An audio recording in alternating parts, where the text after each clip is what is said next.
Welcome to What Do You Want to Do, the show that will hopefully help you figure out what you want to do in life or reconnect you to what you love doing.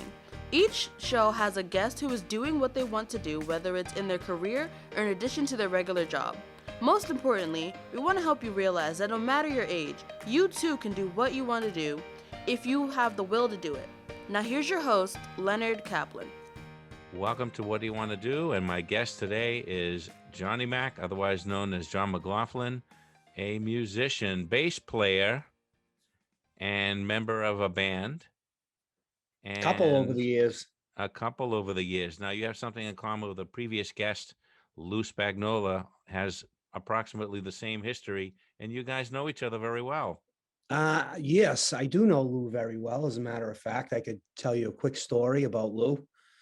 Many years ago, Lou played in a band called Parade, and he decided to move along, and Parade called me, and I played bass in that band, and I've known Lou, I'd probably say well over 35 years. And that definitely predates the place where we all work, right? Oh, no, where I started, when I started working up there, I was 20 years old in 1987. So I was working, I was working there. I was working at the high school. But Yep. but Lou wasn't. No, Lou just started a few years later.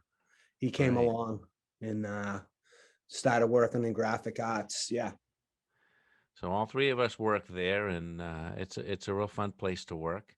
But your passion is music, and I want to get into that and how you got into it, and most importantly for this show, how you stayed into it and retained your enthusiasm all these years. And from the looks of the guitars in the background, you're not slowing down. Well, no, speeding up a little bit. I've actually been making my own guitars, my own electric guitars, and this bass over here in the corner, I made that. And there's a Telecaster right here that I made by myself with pots and painted and did all that kind of stuff. It's a lot cheaper than going out and buying a Gibson or a Fender. And then you can turn around and put what you want in it. Now that's an amazing thing. So coincidentally, I had a guest, a very good friend of mine, is a luthier. And Oh, okay. a luthier makes all kinds of stringed instruments, and he does the artwork around the sound hole Oh, and all wow. that stuff. And Yeah. he makes bazookies and banjos and violins and Oh, repairs them all. wow. And now, do you have any formal training in making guitars? No, just YouTube, you know. Um, what had happened is I had kind of traded in all of my gear because I do go out and play acoustic guitar. So I wanted to get some good guitars. So I have a Taylor right here, Mhm. and then I have a Gibson J45. So I kind of traded in all my gear, and then I came to a point where I says, well, I don't know if it's a fantasy, but I says, well, what if somebody calls me and asks me if I want to play bass? I don't have a bass. So I said, you know what? I don't want to go out and spend thousands of dollars on a guitar. I said, I think I'll just buy the parts and make it the way I want it and put the parts that I want on it and the electronics in it that I want in it. And I just kind of taught myself watching YouTube videos. That's amazing. That's amazing because people go to school and they spend thousands of dollars to learn how to do that stuff. Well, I am a method vocational graduate too, so I was in the Ah, machine shop as a high schooler, so I do have a little bit of hands-on. very interesting. Now, did you quit playing electric? Is that what you're telling me? Yeah, I basically as the story goes, for many years, I played bass guitar in bands all over the place, and then after about 25 years, my daughter came along, and she was very young, and it was getting a little bit much to be out late and trying to help at home. So I had taken some time off. So it was always spinning in my head. So as my daughter started to get older and get interested in music, I wanted to show her that hard work and perseverance pays off. So I said to her, I'm going to learn how to play the acoustic guitar. I'm going to learn 100 songs and I'm going to go out and start playing in clubs again. So I wanted to show her, the value of rehearsal and the value of hard work and the value of doing, everything that you have to do, because I hadn't really touched the guitar in probably 5 or 6 years, because every now and then I would go out and jam, but I really hadn't touched anything. So I never really played guitar because I was a bass player. So I basically went out there and taught myself guitar. I mean, I knew, the basic chords and the cowboy chords and things of that nature, you know what I mean? So, but it was getting the hands together again, you know what I mean? So it took a little bit. And I said, yeah, I'm going to learn 75, 100 songs and go out and stop playing again. So, and that's basically what I did. That's amazing. So you play bass as well in the current band that you're in now. Are you in a band? You No, are? I'm not. I'm You're actually a not. solo artist, and I go out and I play around with the acoustic guitar, and I'll play for a night and like maybe down Carol's Diner in Medford Square. I play down there. I play in Weymouth a lot. I play at a place called Middle Ground. Michael Taddeo, he's a Method boy from years and years ago. He owns a restaurant bar down there, so I go down there and play. I play over at the Method Elks a lot, and I basically just wait for things to come my way. I play. Do you know Eddie Antonelli? No, I do not. Oh, well, Eddie Antonelli, he had a shop in Medford Square where he sold guitars and did lessons for many years. And I work with him sometimes. He does a solo show sometimes, and I'll go up and I'll sit in for a couple of sets and we'll just sing and jam. We did it last summer. We were up at Olympia Music Hall up in Lowell, and I came in and I sat in with him. I actually opened up for his band. He has a Santana tribute band, Abraxas or Abraxas, I think it's called. I always call it Abraxas. And he goes out and he laughs when he laughs when I do that. And so he goes out and they're fantastic. I mean, if you like the Santana experience, they're tremendous. He's got the full band, percussionists, keyboard players, drummer, him playing and singing, and then he brings in singers and he rotates guys in and out, and he's fantastic. And he was actually a mentor of mine, and I did take some lessons years and years ago from him and some of his instructors over at over in Medford. And now he has a shop up in North Andover Music Academy. Okay. So if anybody's up in that area and they want to learn, go up and see him. He's one of the best in the business. He's carved out a an identity in the music business, which is not certainly easy to do, and he's done very well.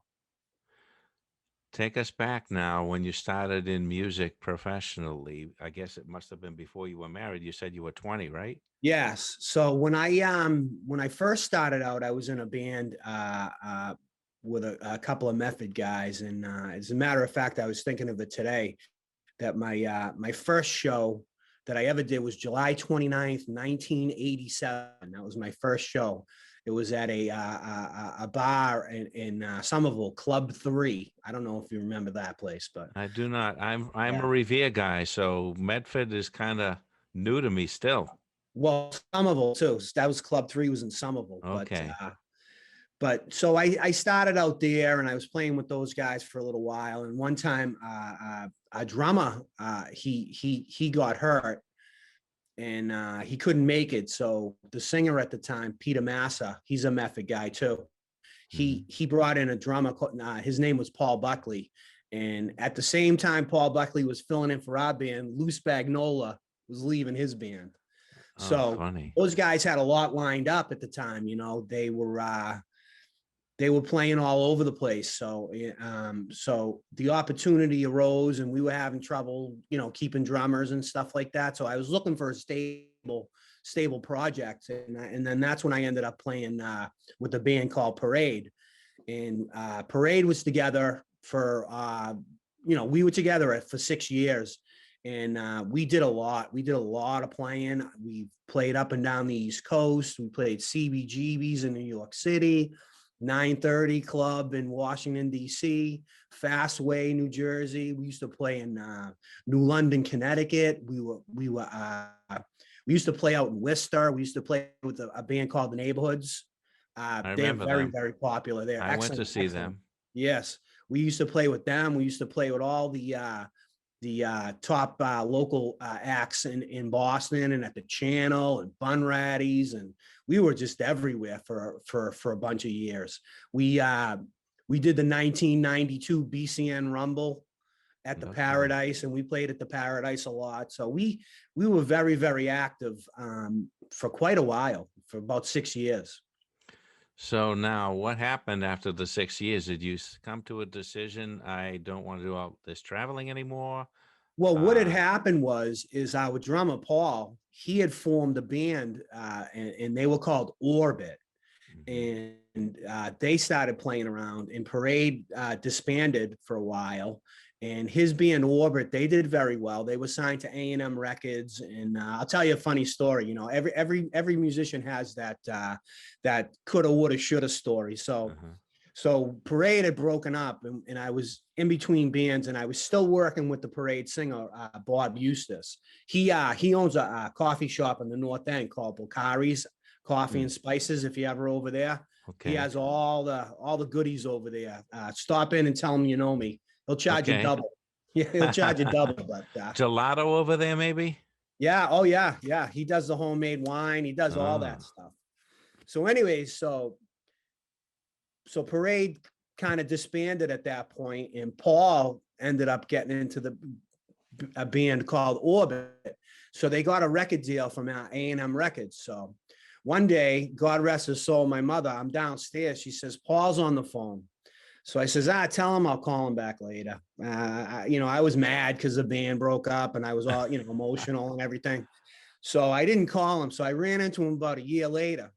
So he says, John, he goes, I called you. He says, we were in Minneapolis, and our bass player quit on us on the spot. We were going to fly you out to Minneapolis to do our first record on A&M.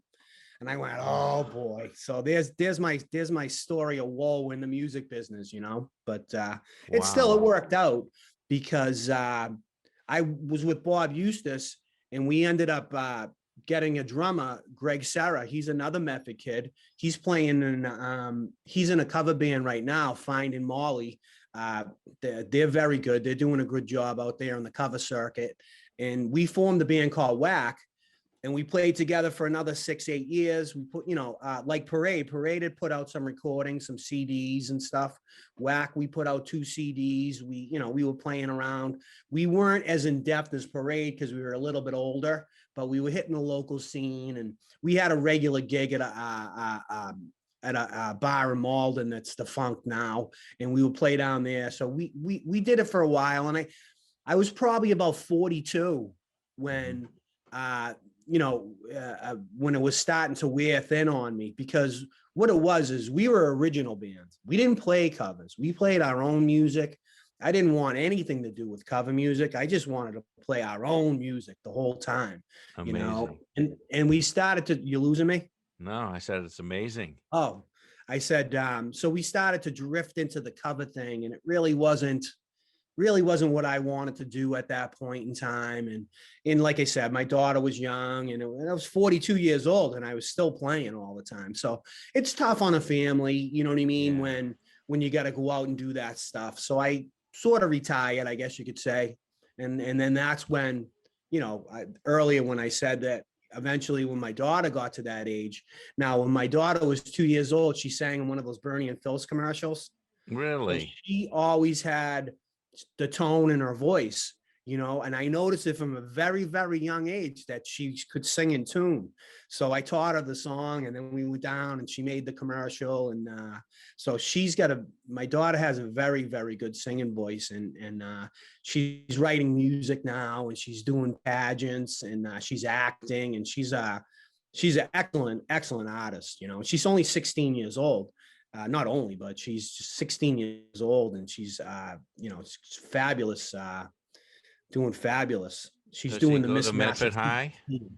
No, she goes to Matanon. I Okay. couldn't convince my wife, and I couldn't convince her to go to Medford High School where Daddy could be right there to watch her. That's understandable. Yeah, yeah, No matter who daddy is. I know. So, do you remember a band called Luna? Oh, of course I do. When Whack first got together, we brought in Greg, and I said, we got to get in. We got to get some demos ready so that we can start booking shows. So we went over to Joe Pett. Joe Pett was running a studio out of his house over on Foster Court. So yeah, I remember Luna. I know who he We is. actually Parade actually played with Rick Berlin, I think, one night at TT the Bears years ago. We were really mad because it was a tight night, and Rick Berlin went over, and we were like, get off, it's our turn, Oh, that's funny. Yeah. So yeah, I remember going to see Luna. I didn't know those guys, but a friend of mine did, and they were quite a band. And I heard that they broke up just as they were at their peak, and Yep. that's a sad Massachusetts story, I think. I know, it's another one. But Joe Pett did well. He went on to play in Joe Perry Project on the drums.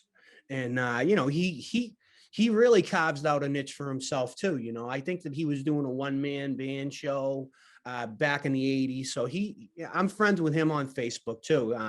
And he really did. He was another one, you know what I mean? He was a worker bee, and he carved a niche in the industry for himself, and I mean, that's really what it's all about, in the end, is trying to make a living at it if you can. Sure. I mean, now how many songs have you written? You still write them, right? I do write a little bit, you know what I mean? And my daughter writes a little bit, and it's funny, she came up with the song, and it was a beautiful song. So I says, when it was on the GarageBand, so I says, here, let me see that. And she went out with a friend, and then I recorded a guitar solo over it, and I did all this stuff over it. And then, of course, I got in trouble from my wife. Don't touch her stuff, and you ruined it, and blah, blah, blah, blah, blah. But, that's what dads do, right? If a dad can't embarrass his daughter, he can't embarrass anybody, right? Well, I'm sure you recorded on separate tracks, so she Oh, yeah, didn't yeah. want to She use just it. came and erased it. Yeah, she Oh, came. really? But we're looking to get her into the studio pretty soon. She's she needs to write a few more songs, and then we'll get her over into the studio to do some professional recording. Are there any other members of your family before you who had that musical gene? In my immediate family, no. I mean, I had three sisters. Oh, I have three sisters. One of them passed away quite a while ago, but I had music in the house. I had the Doors, I had Led Zeppelin, I had Fleetwood Mac, and Bette Midler. You know what I mean? Just such a wide array of from my older sisters that it was always kind of in my head. And once I started to listen to music, I wanted something more. And So that's why I ended up, learning, and I went down to Tufts Guitar Studio in South Medford for a year or two, and then, like I said, eventually I ended up over at Eddie Antonelli's while I was, playing in bands and things like that.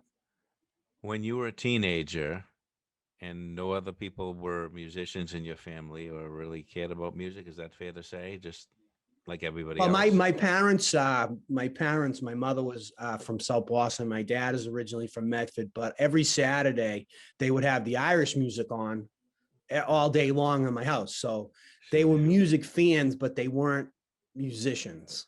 So what did they think when you one day announced you wanted to be a musician?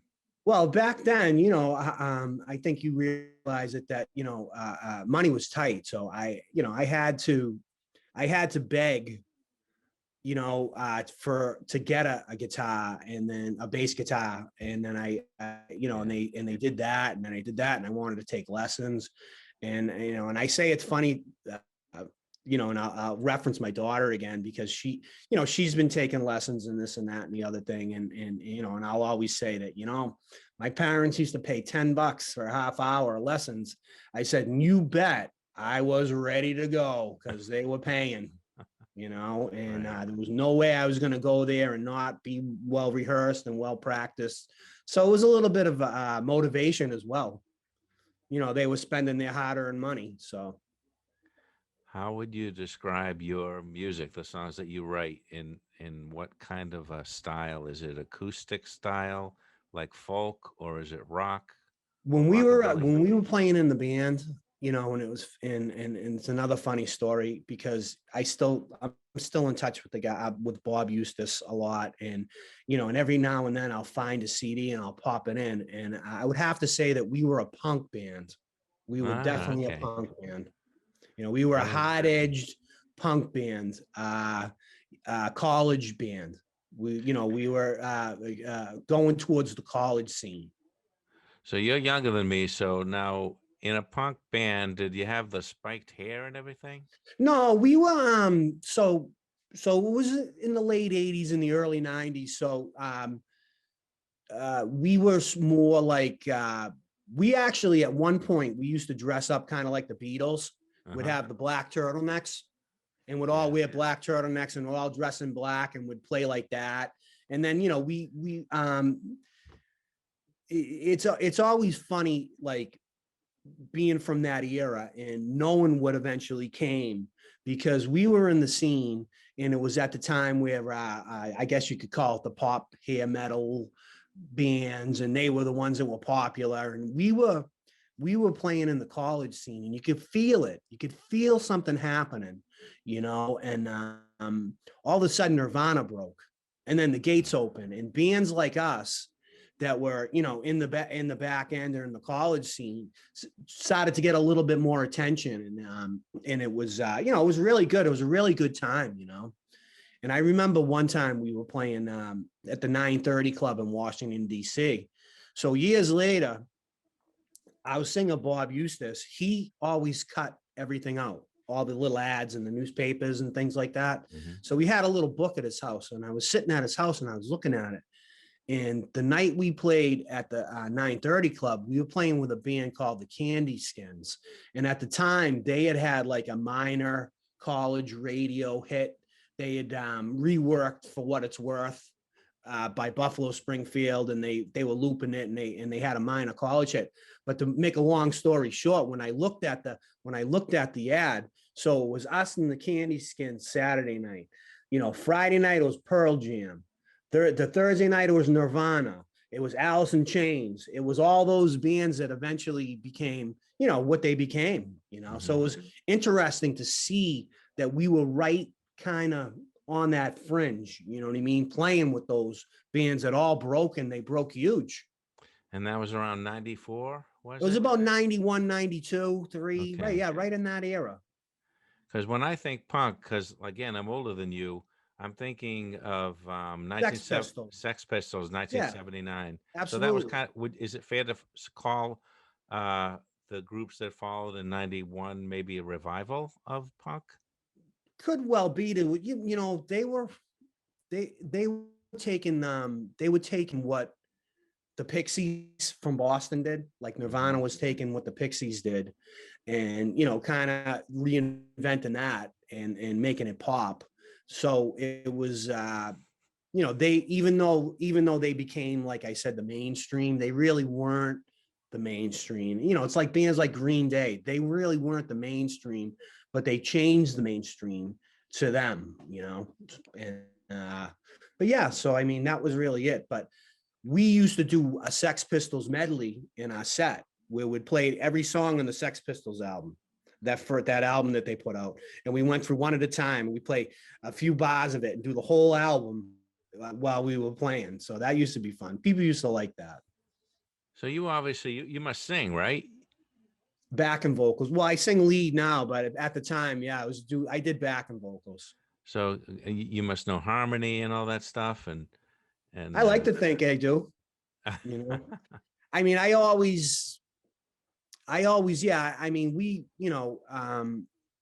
we were intuitive about harmonies and things like that. I mean, we didn't do like Queen harmonies, but we did sing in harmony. I mean, basically because I guess it wouldn't really sound that good. Sometimes we used to just kind of yell and scream because we did have that in your face kind of punk thing going, but it was You had to good. have a lot of energy to do that kind of stuff. So I was in a Beatles cover band, and we only did maybe 4 gigs.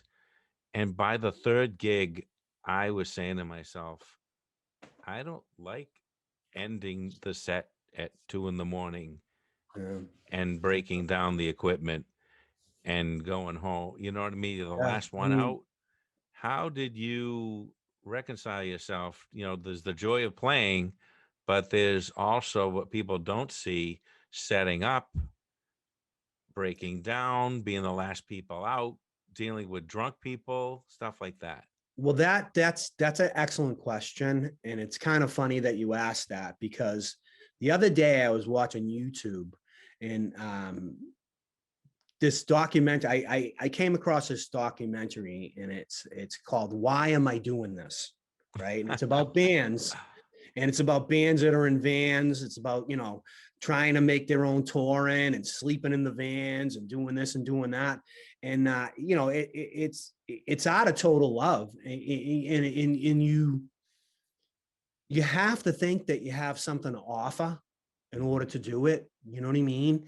And you want somebody to hear what you're doing, and you want them to like it. Like we didn't have a punk attitude. It's about the music. We don't care about the money. I mean, we wanted to be successful. You know what I mean? We want, it wasn't. We didn't have that sort of a credo of a punk attitude, and we wanted to be, well received and things of that nature. So I mean, it's out of you do it out of the love, and I mean, it would be playing, working the next day. I mean, it wasn't a sick day. It was going to work, just what you had to do. I guess I didn't have the love that you do. From my experience, though, I used to arrange the vocals, the harmonies, and all that stuff, Yeah, and that that's was a lot of fun. fun. Yeah. And from that is when I started to write songs, from being involved. My songs, like you, I'm not a good marketer, so they've never Yeah. gone anywhere. I'm still writing. I wrote like 5 this year so far, Yeah. and It's funny because I could, you know, and I like to think that the bands that I played in were pretty good bands. I really do. But I could never come to grips with somebody coming up to me and saying, "Boy, you guys are great." You know what I mean? I just the it never was. fans. It was not something that's like, "Oh, thank you very much." You know what I mean? It's like I could never come to grips with that. You know what I mean? I understand.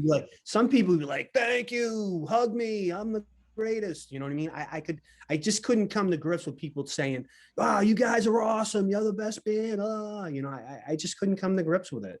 Do people ever ask for your autograph?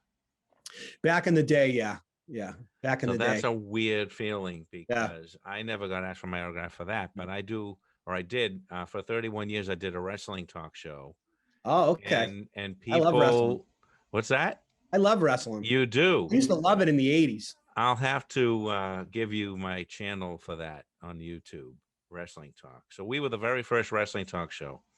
Oh, wow. And when never again, never made a dime from it.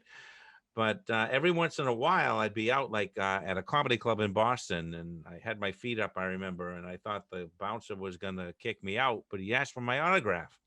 Oh, And it's, in that case, it was great. But sometimes, like, I was just on a podcast, a guest on a podcast. Somebody found my channel, and I was the guest, and they asked me at the end of the show to send them for autographs. And I actually said, I go, "Are you sure?" They go, "Yeah, because you're the first wrestling talk show, yeah. and I says that at the beginning, and it's true. But again, never made a dime from it. And I guess Do I'm you not remember meant to the be a Iron star Sheik? either. Do Oh, you yeah, remember I the had Iron him. Sheik? I interviewed him. Yes. He used to have that suit yourself in at the Somerville at the gallery. What was it called? The mall That over in Somerville. that's actually not the Iron Sheik, but the Iron Messiah. I am Messiah. That I was am his Messiah. name. Yeah. So I'll have to tell you a story off this show about him. Well, his brother was Mr. Monterano, and Yeah. they were a Method family. And I think you might have heard of Jimmy Monterano. He passed away last year. They're all Mustang Hall of Fame athletes. Great athletic family. Grew up here in North Medford with us. Huh. And yeah, so but he's related to him. Iron Messiah. Frank Matarata is Yeah. the Iron Messiah's real Yeah. name. Yeah. But yeah, it's an odd thing to be, people have a fascination. It's fun to entertain, but it's kind of creepy sometimes the way people react to it. Yeah. I mean, it's sad if they don't react. Right. You try to take it in stride. Like I said, I was me and Bob Eustace, and I mention him a lot because he's my musical brother. We've been in bands for our whole adult life, and me and him, and he's a hardworking kid too. I was a worker every day. You know what I mean? We knew we had priorities beyond music, and as much as we did want to, I always say to myself, and sometimes if a contractor comes into the high school and I'm working with a contractor and they'll say, "Hey, what else do you do?" And I always tell them, I'm not supposed to be here. I'm supposed to be touring in a band and and playing. Yeah, I'm not supposed to be here, but this is where I am, and I love it where I am. Don't get me wrong, but Sure. I'm not supposed to be here. I get it. I get that very much. That's funny. Talk about energy level, because it takes a lot of energy to do your day job. Yeah. And if you have a gig, I mean, even though it's just you still got to get there and set up, and it's the hours. And what time do you get out of there and then go to work the next day? Yeah, absolutely. Oh, I try to book weekend shows now. Sure. Now with the acoustic act and being my age right now, like I don't go out there and bang down the phone lines and try to get shows. They kind of come to me now. A good example is my good friend Gary Marino. He owns Harmon Marino. He's a promoter, and he also has he promotes comedy all over the place. So he has a comedy act band. They're called the World Gone Crazy Band. So whenever he doesn't really feel like doing the World Gone Crazy, he'll call me up and he'll say, "Hey, you want to come down and play and do some sets with us?" I said, "Yeah, that'd be great." So, I've been down the Vineyard playing with him, Cape Cod.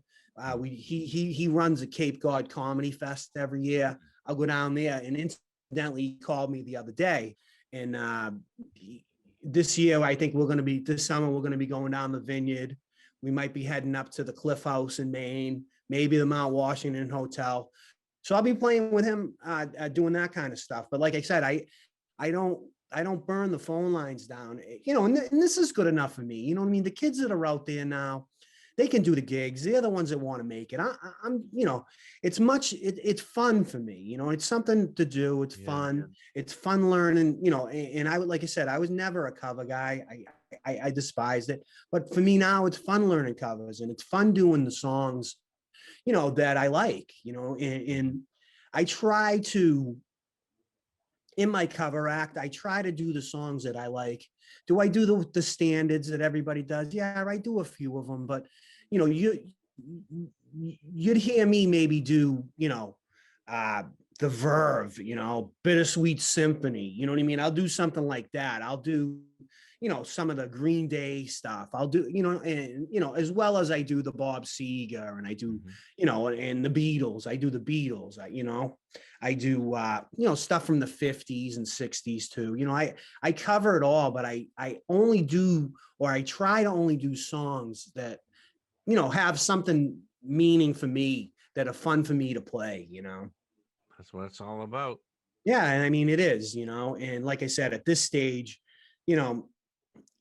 do I write music? Well, I was always a music writer kind of guy. And Bob, our singer, he was the one that was a lyricist. He was an excellent lyricist, excellent singer. And, I think there was just a video up the other day. My buddy's band Finding Molly, they put a video up on Facebook, and Bob came in and sang a duet with they have a female lead singer. did a fantastic job. He's still, still, I always thought he, you know what? I always thought he was the Robert Plant of Boston. I always thought he was the best singer. I always, you know what I mean? There was nobody that compares. I still feel that way. That's great. Yeah. What do you think about the national or international the national music scene of today? I think, songs aren't really from our era.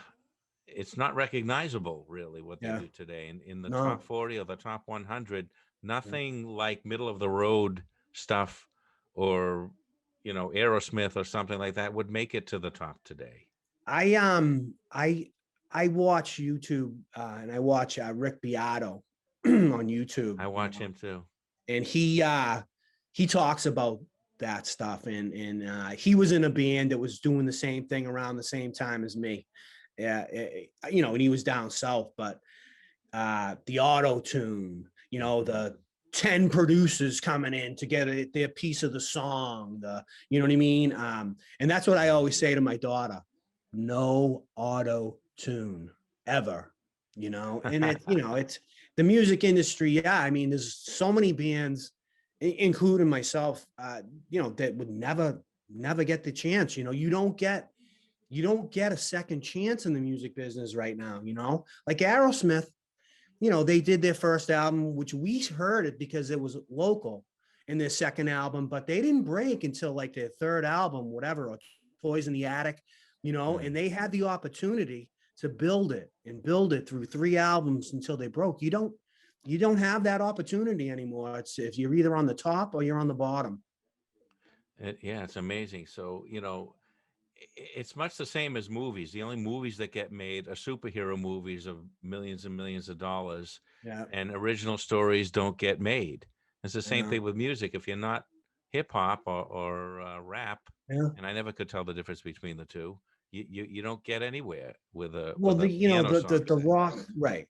I don't know. I don't really know what the rock scene is like. I don't know what the Boston scene is like as far as rock bands and stuff. I gotta figure that they're out there somewhere. You know what I mean? And it's like anything else. It's like I explained earlier. We were sitting on the sidelines and we were watching the heavy metal and the pop metal and the hair bands run their course, and then bang, bands in our genre had their chance, and then that went away and something else came in. It's always going to be there. I think it's all, guitar, bass, drums, and a Marshall amp. I mean, it's always going to be there. It's just not going to explode nationally the way it did. Maybe not, I mean, it goes in circles, I mean, even during the pandemic, I mean, they've talked about guitar sales and musical instrument sales going through the roof. Now, I don't know if these people are going to follow through and keep playing, because it's not easy. I mean, it does take time and devotion. And but we'll see. Maybe there'll be some good used guitars on the market in a year. I'm going to ask the inevitable COVID question now. What did that do to your sideline, to your performing? Well, I'll tell you right now, and the COVID thing was the best thing that ever happened to my playing. Okay. And I'll tell you exactly why. When it hit, the second weekend, I started going Facebook Live. And every Saturday night, I would go Facebook Live. I would go from 8 to 8:45. That's it. Wasn't trying to keep everybody all night. 45 minutes set. I went 14 weeks in a row. And I didn't repeat a song until the 12th week. That's amazing. So I learned, I went to work every day. I was one of the ones that had to go there every day. There was crickets going around the school department, but I had to go, and that's my job. And I totally understand it. But I would come home, I'd learn for it. So I'd go out and I'd do a 45-minute set in my cellar in Facebook, and not ever having done one of those songs live before, and just play them. That's amazing. And it was the best thing that ever happened to my playing, because I was working so hard at it, and it put me in my own mind, I don't know if it sounds that way, but in my own mind, it put me into a different level, like Yes. maybe from, beginner to intermediate. I don't know, whatever it is, but it definitely put me into a different level. But as a bass player and playing all the years that I had, like you get this thing in your head, well, you know what? I'm a professional, this is just going to take some time. You've done this your whole life since you were 13 years old, let it go. And then it'll come out. And it's like John Lennon used to say, you know what I mean? Give me a tube or I'll get something out of it. You know what I mean? Yeah. That's how I kind of feel too, in some ways, give me a chance, Sure. but yeah, I mean, it was one of the best things that ever happened for my playing. So when COVID hit and you decided to do that, did you plan on doing it that many weeks in a row? And what made you stop? Well, what had happened was, after 14 weeks, things seemed to loosen up. Remember, they loosened up a little bit. I think I even went out and played down Carol's Mhm. Diner one night, and then this was probably maybe, I don't know, around October or so. It kind of started to loosen up a little bit. Then they tightened it back down for the winter. So it seemed to me like people were starting to go out again. So, so it just basically was like, hey, you know what? You did 14 weeks. And, I'll tell you, people come up to me, and there was weeks that I had 2,000 views, Wow. and people come up to me when they see me around, and, they say, John, I thank you for that, man. Thank you. You know what I mean? It's not thank me, thank you, Right. because I was able to do that. And it helped me. If it helped you, it was helping me 10 times more, I can imagine. Wow. Well, John McLaughlin, thank you for joining me on What Do You Want to Do? This has been a great interview, I think. I found out a lot of things about you and your career and about music itself. So There's thank nothing you. more fun than talking about music. Next Nothing more fun. time, I'm going to have you and Lou on at the same time. That'll be a fun show. Oh, that'd be good. That'd be All right. great. Like I said, Lou, yeah, you can't say enough. He's fantastic. I mean, Yes, he's he played with is. everybody. He's played in Boston City Hall in front of 20,000 people. Wow. Okay. He's done he's a great bass player too. I mean, I I don't hold know. a candle to his playing, but he's quite the Well, it's musician and a not good a friend. competition. Well, never a competition, but like Yeah, he's a good friend. he is. Definitely so. So thank you all for joining us here on What Do You Want to Do? And we'll be back again next time with another guest. Until then, what do you want to do?